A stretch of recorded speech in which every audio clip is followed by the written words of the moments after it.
encontra em 2 Reis, capítulo 5. Aleluia. A palavra do Senhor se encontra em 2 Reis, capítulo 5. Nós iremos ler o versículo 1, depois o 9, até o 14. Se a igreja encontrou, diga amém. Amém. Amém.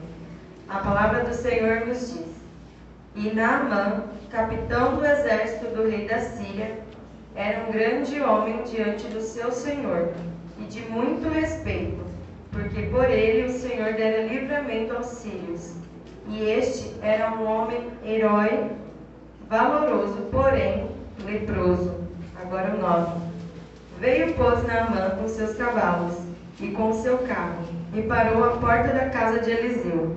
Então Eliseu lhe mandou um mensageiro, dizendo: Vai e lava-te 7 vezes no Jordão, e a tua carne será curada e ficarás purificado. Porém, Naamã muito se indignou e se foi, dizendo: Eis que eu dizia comigo: certamente ele sairá, por-se-á em pé, invocará o nome do Senhor seu Deus, e passará a sua mão sobre o local, e restaurará o leproso. Não são porventura Abana e Farpar, rios de Damasco, melhores de todas as águas de Israel?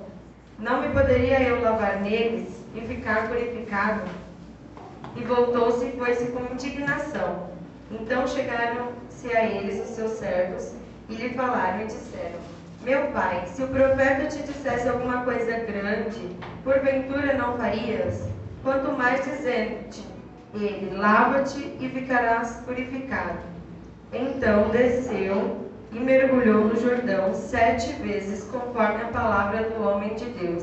E a sua carne tornou-se como a carne de um menino, e ficou purificado. Amém. Amém. A igreja pode se sentar. Louvado seja Deus. Aleluia. Como é bom estar na casa do Senhor. E eu já agradeço a oportunidade a Deus e ao pastor. E hoje nós iremos falar um pouquinho da história de Naamã, que ele é curado da lepra. Então, quem é Naamã? Quem era Naamã? Naamã, a palavra nos diz que era um capitão do exército do rei da Síria. Um homem muito reconhecido, pois já tinham enfrentado muitas batalhas, né? Através do Senhor ele já tinha enfrentado muitas batalhas e o Senhor deu livramento aos sírios. Era um herói muito valoroso, de muito conceito. Porém, a palavra fala, porém, leproso. E já nesse primeiro versículo o Senhor me fez ter uma reflexão. Todos nós temos um porém. E eu te pergunto nessa noite, mas apenas para que você reflita, qual é o seu porém? E deixa Deus falar contigo nessa noite. Eu não sei qual é o seu porém, a igreja não sabe qual é o seu porém, mas Deus sabe, porque Ele conhece o som do seu coração, amém? Então, através de uma dessas investidas da Síria contra Israel, eles levaram a cativo uma menina, a palavra nos relata que foi uma menina presa, e ficou a serviço na casa de Naamã, serva de sua esposa. Uma menina, me chama a atenção nessa palavra que é apenas uma menina, não relata o nome, porém declara que ela tinha um bom testemunho.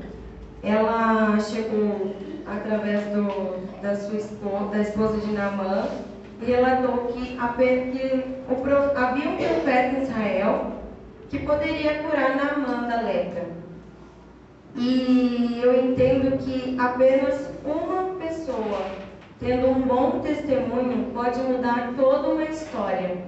Não cito o nome dela. E aqui, como você nessa noite, apenas por você, a sua casa pode ser salva, amém? Eu entendo também que Deus irá colocar pessoas na sua vida para ser canal de bênção. Então, essa menina, ela estava na casa de Naamã não por acaso. mas para ser um canal de bênçãos na vida de Naamã. Então Naamã, ouvindo a história de que havia um profeta, ele relatou ao seu rei, e dizendo que a menina havia explicado assim e assim. E o rei falou assim: então vá, que eu vou mandar uma carta para que ele possa te curar. Imaginando que o rei de Israel poderia fazer essa cura. Chegando essa carta até o rei de Israel, ele rasgou as suas vestes. Isso significa, naquela época, que ou era uma indignação ou em casos de luto, eles rasgavam as vestes. Então o rei de Israel disse assim: por acaso sou eu Deus que posso curar, que posso dar vida ou fazer morrer alguém? Então o rei ficou indignado. E aí nessa história entra o profeta Eliseu.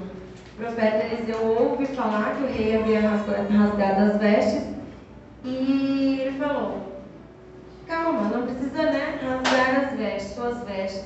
Deixa que ele venha até mim, e ele saberá que há Deus em Israel. Naamã, ele escondia a lepra, porque naquela época ele era considerado imundo. Ele não poderia estar na sociedade, ele não poderia estar naquele patamar como capitão do exército do rei. Ele não poderia estar naquele status. Ele deveria ficar isolado para ser curado. Teria um período para ficar isolado até que ele fosse, sua pele pudesse ser restaurada. Mas ele escondia isso. Nem ele mesmo aceitava a doença. E eu imagino que era um sofrimento muito grande, não só para ele, mas para sua esposa também, que eu faço uma reflexão comigo que talvez ela não pudesse, ficar perto dele, a família não pudesse estar perto. E ele escondia essa enfermidade. Então a palavra também nos diz aqui no versículo 9 que veio, pôs Naamã os seus cavalos e parou à porta da casa de Eliseu. Nesse momento, o profeta não recebe Naamã, o que causa uma indignação. Ele pede somente para que um mensageiro vá até o Naamã, dizendo: desce até o Jordão, lava-te 7 vezes e ficará purificado. E ele fica indignado, porque ele: como assim? Eu sou um capitão do exército da Síria, não tem uma recepção para mim? Ele enviou apenas um mensageiro para me dar um recado. E nesse momento eu percebo que Naamã, ele tinha um orgulho. Ele não sofria somente de uma enfermidade na pele, ele sofria uma enfermidade também na alma. Ele era orgulhoso. Aleluia. Então ele se indignou, como diz na palavra. E certamente ele imaginou: certamente ele irá me receber muito bem, colocará suas mãos sobre mim e irá me curar. Mas não foi assim.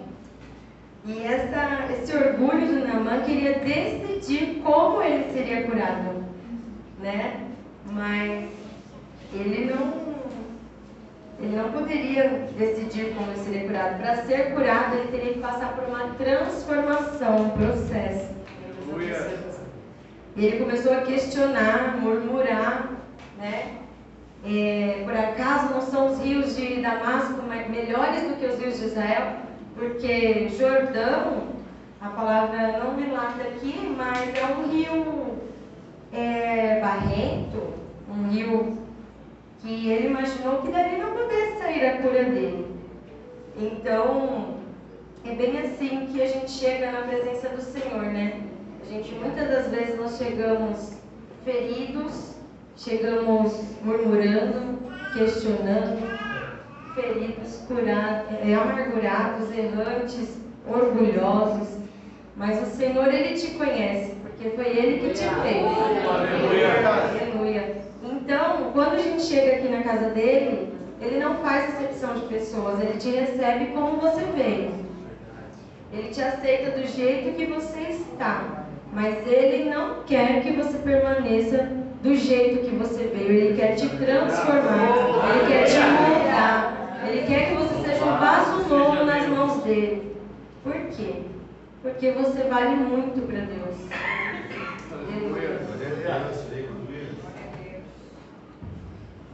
Glória a Deus. Então seja um vaso nas mãos do oleiro. Deixa Deus trabalhar em você. Amém? Então no versículo aqui 13. Chegam seus servos para Naamã, que estava com aquela indignação, aquele orgulho ferido, e diz: por acaso se o profeta dissesse algo grande, você não faria? Quem dirá algo simples, que é só mergulhar no rio.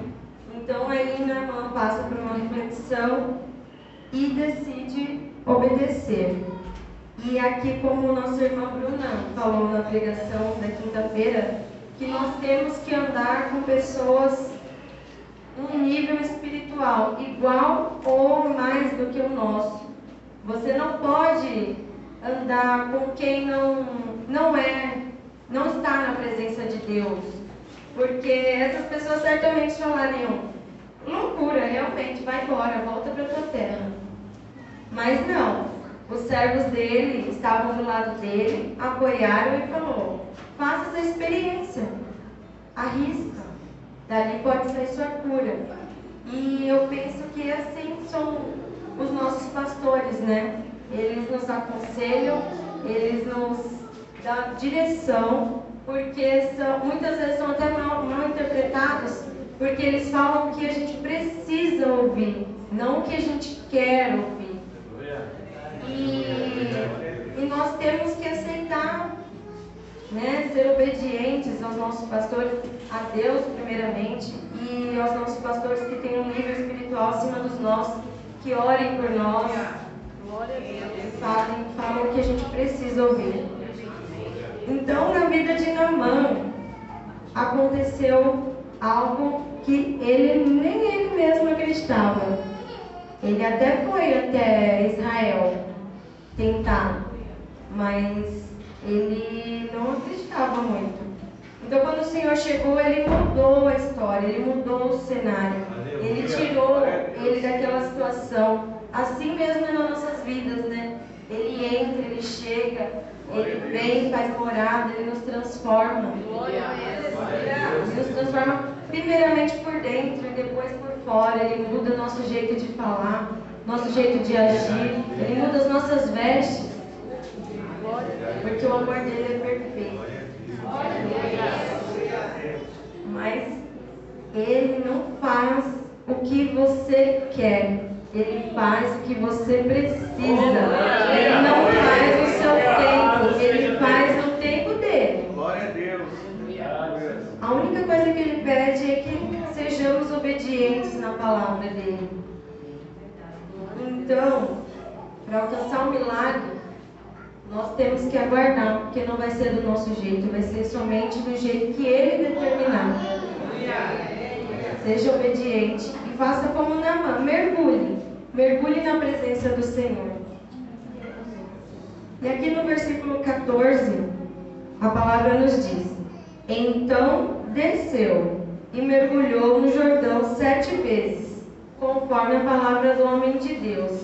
E aqui o que me chama a atenção, já no primeiro momento, é a palavra desceu. Mas antes, eu gostaria de falar um pouquinho sobre as 7 vezes. Por que 7? O que o Senhor quis dizer com 7? Eu pesquisei na Bíblia, o pastor também já nos ensinou, que o 7 tem um significado de perfeição, de totalidade.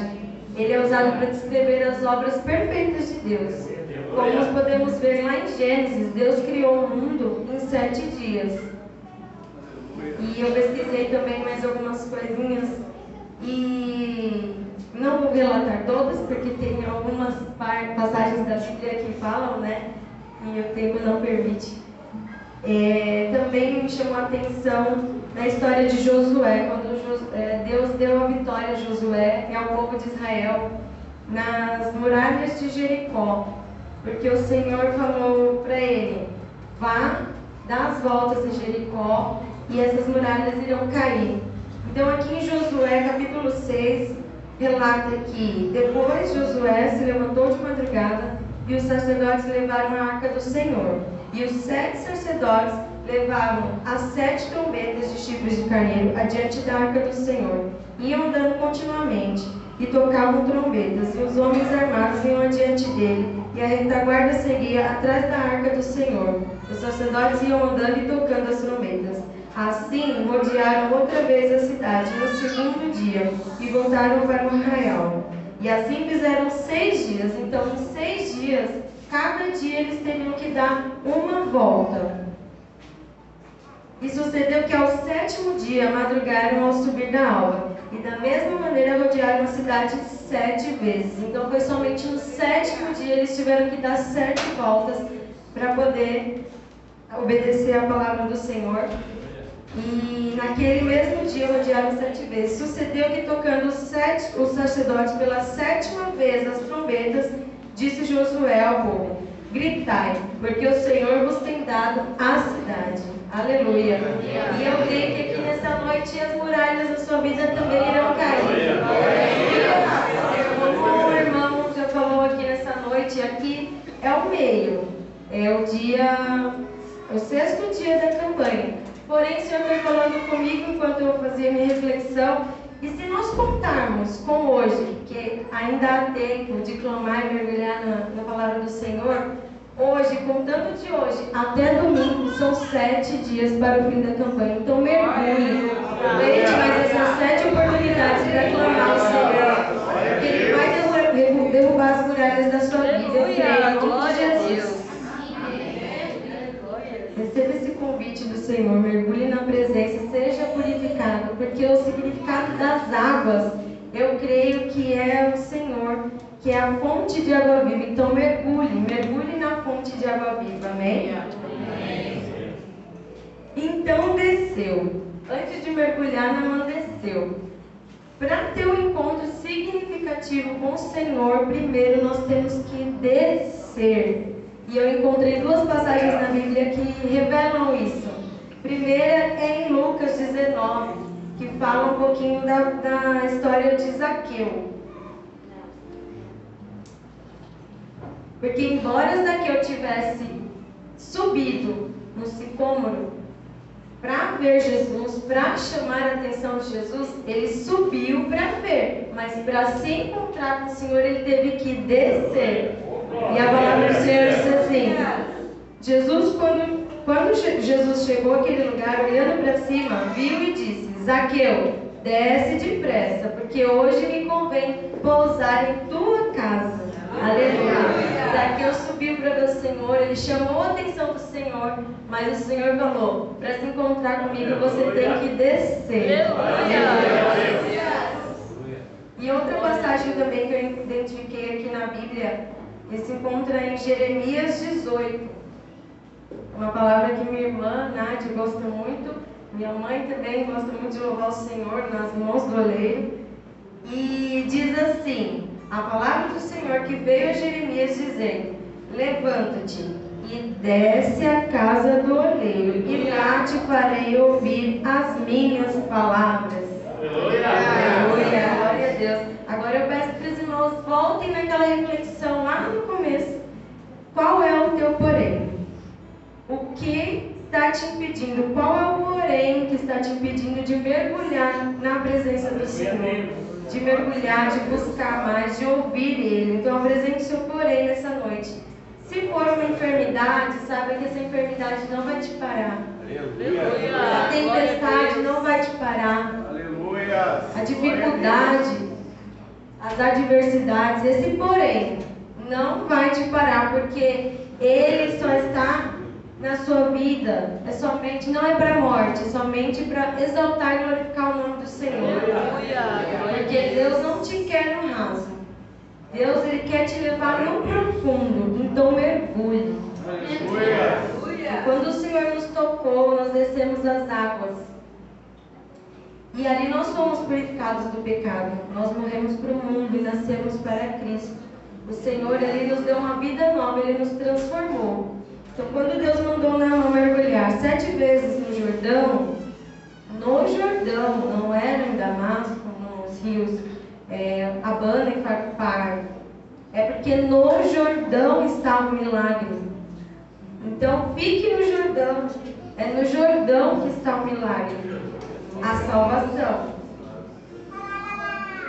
Porque como eu comentei anteriormente, não era só a carne que estava enferma, era a alma. Deus não queria curar somente a carne, Ele queria salvar a alma de Naamã. Ele não deixaria Naamã sair de lá, voltar para sua terra, somente com a sua enfermidade curada. Não, Ele queria transformar. E queria que lá no povo da Síria visse essa transformação, essa salvação. Então ali também Naamã teve a sua conversão. A partir do momento que houve a cura, houve a conversão. Aleluia. Então Deus tornou Naamã nova criatura, curado e convertido. E assim em nossas vidas, como descemos as águas, o Senhor nos relata lá em 2 Coríntios, capítulo 5. Capítulo 5, versículo 17.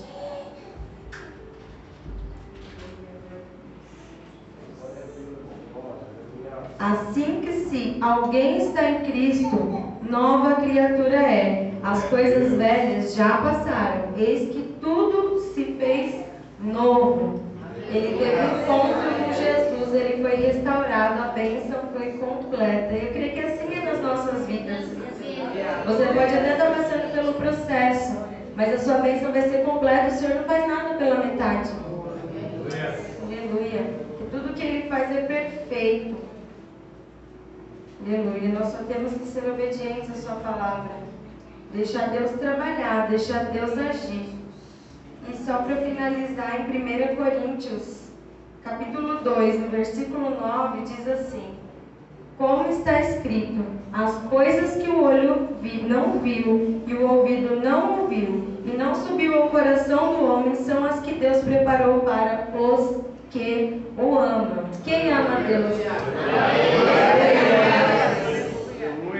E eu creio que o que aconteceu na vida de Naamã foi um verdadeiro milagre. Um verdadeiro milagre. Deus curou, Deus libertou. Agora imagino, quando ele chegou em sua terra, quando sua esposa encontrou com ele, a alegria que Deus não fez naquela casa, né?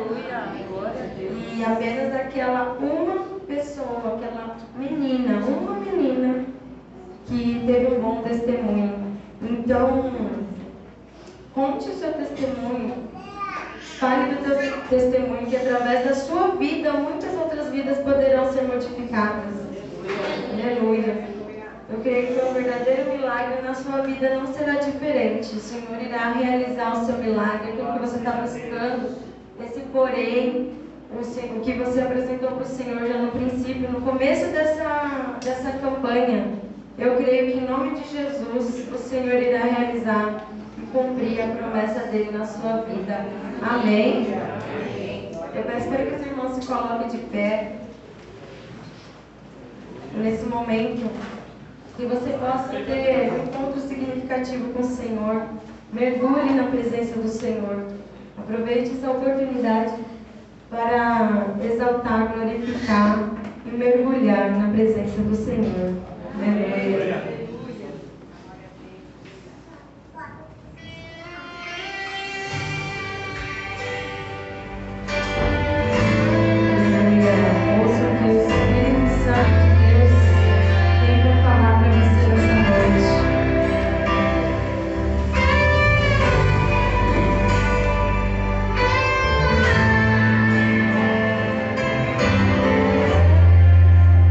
Quando meu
noite, Senhor. Obrigada por falar conosco nessa noite. Obrigada pela tua palavra, que nos renova, nos purifica, Pai. Para que estejamos sempre na tua presença, Pai. Levando tudo aquilo que não provém de ti, Senhor. E vive somente aquilo que foi preparado por ti em nossa vida. Abençoa a tua igreja. Em nome do Pai, do Filho e do Espírito Santo. Amém.